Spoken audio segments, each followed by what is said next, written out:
What if I told you that in the land of tea and crumpets, a teenage wizard has conjured up a fortune out of mere stickers? It all started with a Christmas gift. Not a lump of coal, but a Cricut Joy, which sounds more like a Jedi weapon than a sticker machine.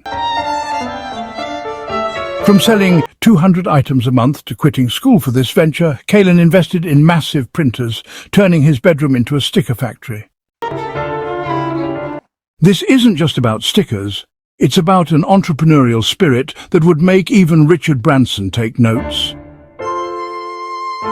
This story isn't just local news, it's making waves globally, showing the world what a teen with a vision can achieve.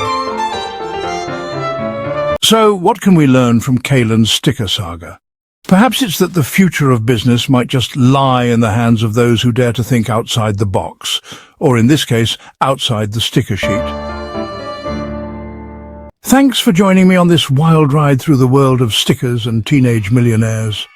If you enjoyed this, maybe you'll think twice about that old sticker collection in your attic.